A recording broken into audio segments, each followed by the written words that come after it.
తీరం దాటినా సరే వాయుగుండం ప్రభావం తగ్గట్లేదు. తెలంగాణ, ఏపీకి భారీ నుంచి అతి భారీ వర్ష సూచన ఉంది. నేడు, రేపు ఈ 2 రోజుల పాటు రాష్ట్రంలో చాలా జిల్లాల్లో వర్షాలు పడే అవకాశం ఉంది. హైదరాబాద్కు ప్రత్యేకమైన హెచ్చరికలు జారీ అయ్యాయి. ఈదురు గాలుల భయంతో తీరంలో అప్రమత్తత. ఐటీ సంస్థలకు వర్క్ ఫ్రమ్ హోమ్ సూచన చేశారు. 40 నుంచి 60 కిలోమీటర్ల వేగంతో గాలులు, ప్రజలు జాగ్రత్తగా ఉండాలని సూచన కూడా వచ్చింది. ప్రస్తుతం 2 తెలుగు రాష్ట్రాల్లో వాతావరణం ఏ విధంగా కనిపిస్తుందంటే భయపెడుతోంది. బంగాళాఖాతంలో ఏర్పడిన వాయుగుండం తీరం దాటినా సరే దాని ప్రభావం మాత్రం తగ్గట్లా. దక్షిణ ఒడిశాలోని గోపాల్పూర్ సమీపంలో తీరం దాటిన ఈ వాయుగుండం పశ్చిమ దిశగా కదులుతూ ఛత్తీస్గఢ్ వైపు కదులుతూ బలహీనపడే క్రమంలో కూడా తెలుగు నేల మొత్తం తన ప్రతాపాన్ని చూపిస్తోంది. వర్షం కుమ్మేస్తోంది. దీనికి తోడు ఉత్తర కర్ణాటక మీదుగా దక్షిణ మహారాష్ట్ర వరకు కొనసాగుతున్న ద్రోణి ప్రభావం కూడా తోడైంది. ఈ ఫలితంగా తెలంగాణ, ఆంధ్రప్రదేశ్ రాష్ట్రాల్లో భారీ నుంచి అతి భారీ వర్షాలు కురుస్తాయని వాతావరణ శాఖ అలర్ట్ జారీ చేసింది. వాయుగుండం, ద్రోణి కలయికతో తెలుగు రాష్ట్రాలపై వరుణుడు అలిగినట్టు కనిపిస్తోంది. ఈరోజు, రేపు రాష్ట్రంలో అన్ని జిల్లాల్లో ఉరుములు, మెరుపులతో మోస్తరు నుంచి భారీ వర్షాలు కురిసే అవకాశం ఉంది. తెలంగాణలో వాతావరణ శాఖ పలు జిల్లాలకు ఎల్లో అలర్ట్ జారీ చేసింది. ఎల్లో అలర్ట్ జారీ చేసిన జిల్లాలు ముఖ్యంగా నిర్మల్, నిజామాబాద్, వరంగల్, హన్మకొండ, జనగాం, సిద్దిపేట, యాదాద్రి భువనగిరి, వికారాబాద్, సంగారెడ్డి, మెదక్, కామారెడ్డి, మహబూబ్నగర్తో పాటు చుట్టుపక్కల జిల్లాలు ఏవైతే ఉన్నాయో ఆ జిల్లాల్లో భారీగా వర్షాలు పడే అవకాశం ఉంది. ఇక ఆదిలాబాదు, మంచిర్యాల, కరీంనగర్, ఖమ్మం, నల్గొండ, హైదరాబాద్ వంటి జిల్లాల్లో కూడా వాన తీవ్రత ఎక్కువగా ఉండే అవకాశం ఉంది. ఈ సమయంలో గంటకు 40 నుంచి 50 కిలోమీటర్ల వేగంతో ఈదురుగాలులు వీచే అవకాశం ఉందని హెచ్చరిక జారీ అయింది. కాబట్టి ప్రజలు అలర్ట్గా ఉండాలి. ఏవైతే జిల్లాల పేర్లు ప్రస్తావించి వాతావరణ శాఖ హెచ్చరిస్తోంది, ఆయా జిల్లాల్లో ప్రజలు అప్రమత్తంగా ఉండాలి. ఆ జిల్లాల్లో ప్రజలు ఎప్పటికప్పుడు ఏదైనా సమస్య వస్తే స్థానిక అధికార యంత్రాంగానికి సమాచారం అందించి తగిన చర్యలు అధికారులు తీసుకునే విధంగా ఒక ప్రయత్నం చేయాలని కూడా చెప్తున్నారు. ఇక ఆంధ్రప్రదేశ్ విషయానికి వద్దాం. ఆంధ్రప్రదేశ్లో వాయుగుండ ప్రభావం కారణంగా విపత్తుల నిర్వహణ సంస్థ హెచ్చరిక జారీ చేసింది. ముఖ్యంగా కృష్ణా, ఎన్టీఆర్ జిల్లా, గుంటూరు, పల్నాడు, ప్రకాశం, కర్నూలు, నంద్యాల జిల్లాలో అక్కడక్కడ మోస్తరు నుంచి భారీ వర్షాలు కురిసే అవకాశం ఉంది. మిగతా జిల్లాల్లో తేలికపాటి నుంచి మోస్తరు వర్షాలు ఉంటాయి.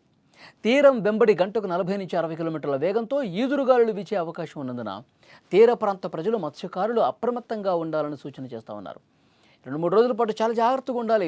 మత్స్యకారులు ఎవరూ కూడా అలలు పోటెత్తే అవకాశం ఉంటుంది. తీర ప్రాంతంలో సముద్రం అల్లకల్లోలంగా ఉంటుంది కాబట్టి మత్స్యకారులు ఎవరూ కూడా సముద్రం లోపలికి వెళ్ళొద్దు, ప్రాణాలకి ప్రమాదం పొంచి ఉంటుంది, ఎవరూ కూడా వేటకి వెళ్ళొద్దని కూడా స్పష్టంగా చెప్తున్నారు.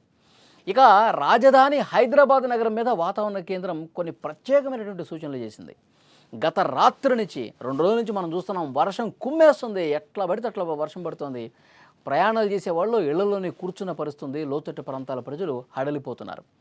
ఇక ఈరోజు, రేపు కూడా భారీ నుంచి అతి భారీ వర్షాలు, ఏదో ఒక మోస్తరుగా వర్షం కాదు, భారీ నుంచి అతి భారీ వర్షం పడుతుందని కూడా హెచ్చరిక వచ్చిందంటే హైదరాబాదులో ఒక ప్రమాద ఘంటికలు మోగినట్టే.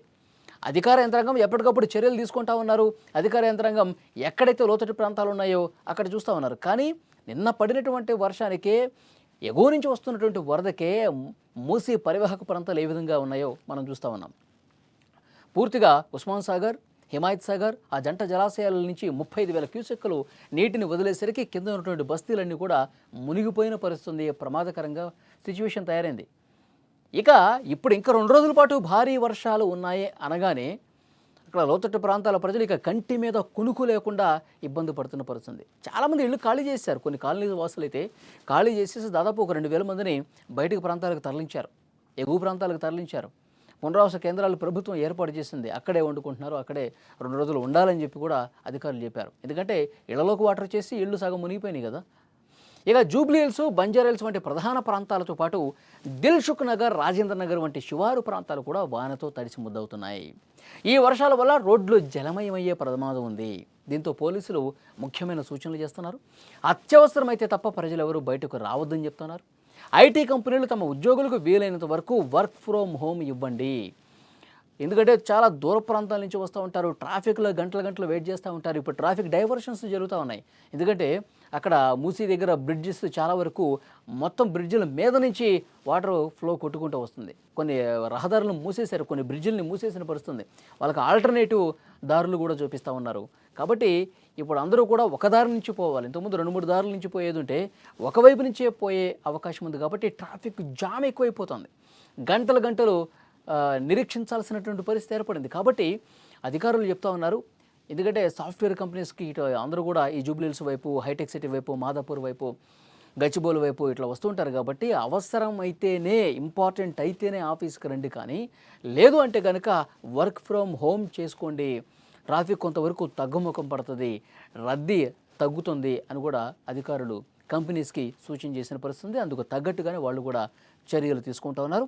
భయపడే విషయం ఏంటంటే ఒక్క 2-3 రోజుల పాటు మళ్ళీ వాయుగుండం తీరం దాటినా సరే ఆ ప్రభావం అనేది తెలుగు రాష్ట్రాల మీద చాలా గట్టిగానే ఉంది. అటు తీర ప్రాంతాల్లో అక్కడ శ్రీకాకుళం నుంచి మొదలు పెడితే వైజాగ్, గోదావరి, కృష్ణా, గుంటూరు, ప్రకాశం ఈ ప్రాంతాలంతా వర్షం పడుతుంది. అక్కడ కూడా లోతట్టు ప్రాంతాలు కొంత ఇబ్బందికర వాతావరణమే ఉంది. ఇక్కడ హైదరాబాదు చుట్టుపక్కల అంతా కూడా కొంత గందరగోళ పరిస్థితులు కనిపిస్తున్నాయి. 2 రోజులు గడిస్తే కొంత ఉపశమనం కలిగే అవకాశం ఉంది. 2 రోజులు కొంచెం జాగ్రత్తగా ఉండాలని మాత్రం అధికారులు చెప్తా ఉన్నారు.